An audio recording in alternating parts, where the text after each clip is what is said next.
Hello sunshine, this is Harshita Shrivastava and welcome to Find X with Harshita। आज का हमारा topic है चक्रवृद्धि ब्याज। इसको हम कंपाउंड इंटरेस्ट भी बोलते हैं। तो सबसे पहले हम इसकी परिभाषा देख लेते हैं। जब किसी मूलधन के साथ ब्याज जोड़कर उस प्राप्त मिश्र धन पर भी ब्याज लगाया जाता है तो वही ब्याज ही चक्रवृद्धि ब्याज कहलाता है। जैसे कि लास्ट जो हमारा वीडियो था उसमें मैंने आपको साधारण ब्याज निकालना बताया था। तो उसमें सबसे पहले क्या होता था, एक मूलधन होता था, ब्याज दर होती थी, समय, और उससे हम लोग साधारण ब्याज के फॉर्मूले से, यानी जिसको हम लोग एसआई बोलते हैं, तो हम लोग साधारण ब्याज के फॉर्मूले से साधारण ब्याज निकालते थे। और उसके बाद मिश्र धन निकालने के लिए मूलधन में हम लोग उस साधारण ब्याज को जोड़ देते थे और ये जो हमारा ए आता था अमाउंट, यह क्या हो जाता था, मिश्र धन। अब जब इस मिश्र धन को हम इस मिश्र धन पे दोबारा से वो लगाया जाता है ब्याज, तो उसका फॉर्मूला हो जाता है ए इक्वल्स टू पी 1 + r/100 की पावर n। और ये जो हमारा अमाउंट आता है इसको हम क्या बोल देते हैं, चक्रवृद्धि मिश्र धन। जैसे कि यहाँ पे क्या फॉर्मूला हो जाएगा, चक्रवृद्धि मिश्र धन इक्वल्स टू मूलधन 1 + दर/100 होल की पावर n। जहाँ पे चक्रवृद्धि मिश्र धन को हम ए बोलते हैं यानी कि अमाउंट, मूलधन को हम लोग पी बोलते हैं यानी कि प्रिंसिपल, दर को हम लोग आर बोलते हैं यानी कि रेट, और होल की पावर टी का मतलब हो गया एन। यहाँ पे आप चाहे टी लिखो चाहे एन लिखो, दोनों चीज़ें सेम होती हैं, दोनों का मतलब होता है समय। और उसके बाद जब हमको चक्रवृद्धि ब्याज निकालना होता है तो हम लोग चक्रवृद्धि मिश्र धन में से मूलधन को माइनस कर देते हैं, तो हमारा चक्रवृद्धि ब्याज आ जाता है। ठीक है। अब इसके बाद में हमारी कुछ शर्तें होती हैं चक्रवृद्धि ब्याज को निकालने की।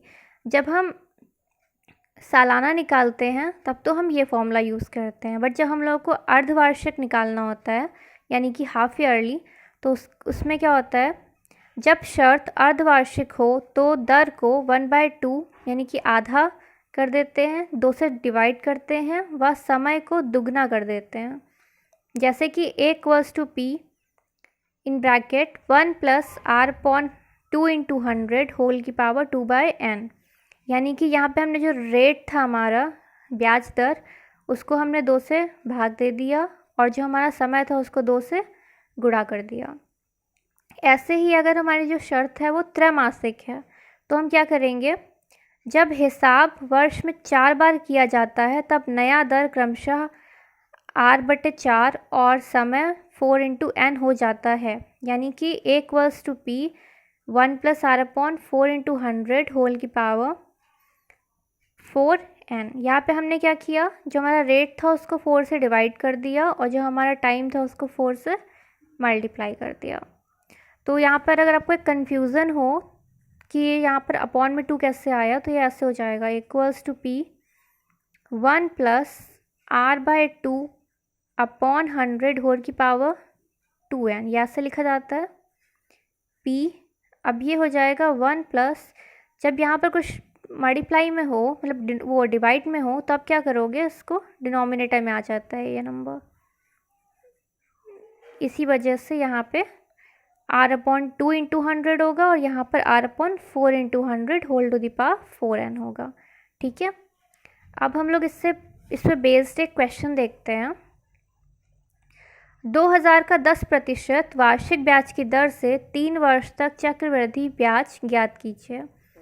तो हमारा जो 2000 है ये हमारा क्या हो जाएगा, मूलधन, 10% वार्षिक ब्याज मतलब हमें ईयरली निकालना है, तो 10% मतलब रेट, और 3 वर्ष मतलब टाइम। तो 2000 इन bracket 1 + 10/100 upon whole to the power 3। अब यहाँ पे अगर हम लोग इस 0 और इस 0 को कट कर दे तो हमारा आ जाएगा 1/10। इसको हमने सॉल्व करेंगे, यहाँ पे हम लोग एलसीएम लेंगे इसका 1/1, उसके बाद हमारा आ जाएगा 11/10 और पूरे की पावर 3। फिर जब हम लोग इसको 3 टाइम्स लिखा हुआ है ना, तो हमने एक्सपोनेंट्स में पढ़ा है कि अगर इसको whole to the power 3 times लिखा है, दैट मीन्स हमें इसे 3 टाइम्स लिखना होगा। यहाँ पर जितनी पावर होती है हमें उसको उतने बार मल्टीप्लाई करके लिखना होता है। तो यहाँ पर हो जाएगा ये 3 टाइम्स, यहाँ पर अपॉन में 3 ज़ीरोस थे और यहाँ पर न्यूमरेटर में 3 ज़ीरोस थे, तो ये ज़ीरोस कट हो जाएंगे, हमारा ये आ जाएगा। इसको हम लोग मल्टीप्लाई करेंगे तो हमारा अमाउंट आ जाएगा। यहाँ पर ये हो गया हमारा अमाउंट। अब चक्रवृद्धि ब्याज को निकालने के लिए क्या करते हैं, मिश्रधन में से मूलधन को माइनस कर देते हैं। तो हम लोग मिश्रधन में से मूलधन को माइनस करेंगे तो हमारा आ जाएगा चक्रवृद्धि ब्याज। अब ऐसे ही अगर ये सेम क्वेश्चन होता और यहाँ पर हमें इसको अर्धवार्षिक निकालना होता, तो हम लोग क्या करते, इसका जो रेट है इसको 2 से डिवाइड कर देते हैं, यानी कि हमारा जो रेट आता वो जाता 5%। और अगर हमारा ये जो टाइम है हमारा n 3 था, तो इस n को हम 2 से मल्टीप्लाई कर देते, तो टाइम हमारा हो जाता 6 ईयर्स। तो नया रेट होता 5% और नया टाइम होता 6 ईयर्स, ठीक है।